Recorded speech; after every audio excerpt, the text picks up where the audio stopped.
nanay ni Daniel Padilla, may utang umano sa pamilya ni Catherine Bernardo. May utang itong si Carla Estrada sa pamilya ni Catherine Bernardo. Ay,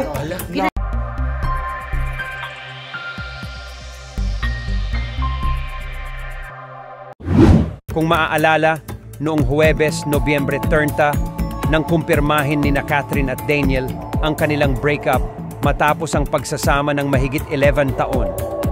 Bago kumpirmahin ang kanilang paghihiwalay, si Daniel ay nalink sa dalawang babae. Ayon sa source ni Ogie Diaz, lihim na nagkikita sina Daniel at aktres na si Andrea Brillantes. As of press time, hindi pa niya binasag ang kanyang pananahimik para tumugon sa issue. Nalink din kay Daniel ang isa pang aktres na si Jillian Vicencio. Ito ay dahil sa viral na pag-uusap ng dalawang magkakaibigan. Gayunpaman, kinuha ng aktres sa social media upang pabulaanan ang mga tsismis na kinasasangkutan nila ni Daniel. Sa Friday, December 8 episode ng Showbiz Now, ibinahagi ng showbiz columnist na si Christy Fermin ang tsismis na kinasasangkutan ng pamilya nina Carla Estrada at Catherine.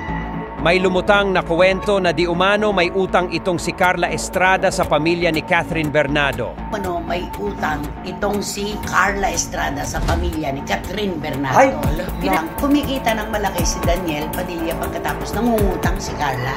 Diba? Ayun na nga, yun na nga. Ba't ganon?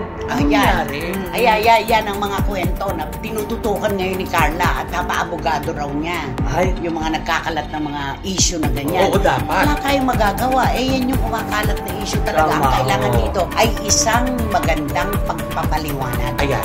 Carla Estrada pinasinungalingan ang balita ni Christy Fermin patungkol sa breakup ng kanyang anak na si Daniel at ng girlfriend nito na si Catherine Bernardo. Ito po ay walang katotohanan. Ito ang reaksyon ni Carla Estrada matapos magbahagi ng Facebook post kung saan mababasa ang pahayag ni Christy Fermin tungkol kina Catherine Bernardo at Daniel Padilla.